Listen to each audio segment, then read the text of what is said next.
Effectivement, ce ne sont pas les résultats définitifs que nous avons entendus tout à l'heure et ceux que je vais vous communiquer ne le sont pas non plus. On est toujours dans des projections. En général, elles sont très fiables, mais on n'a pas de résultats définitifs. Alors la tendance, elle est absolument confirmée en termes de sièges au niveau du Conseil national.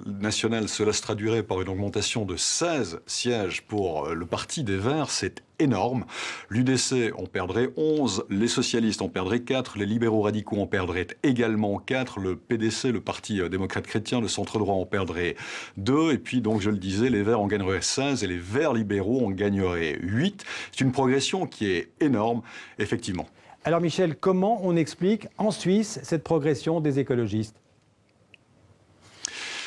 Alors, on pourrait s'arrêter aujourd'hui effectivement à parler d'un vote sanction, quelque chose qui est vraiment dans l'air du temps. Alors évidemment, la question climatique, la question de l'écologie, elle a beaucoup été dans les médias, beaucoup été dans la rue, avec beaucoup de manifestations de jeunes ces derniers mois.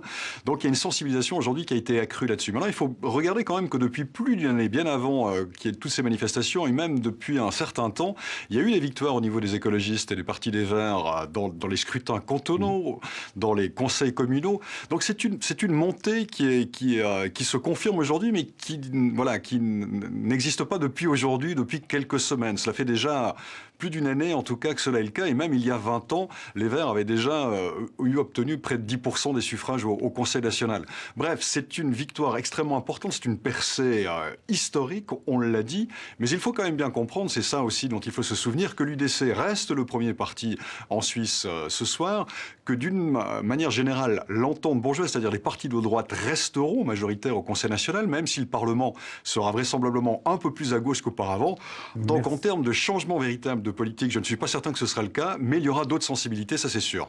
Merci beaucoup Michel Cerutti en direct de Suisse donc, pour ces précisions sur les élections. Après les Suisses.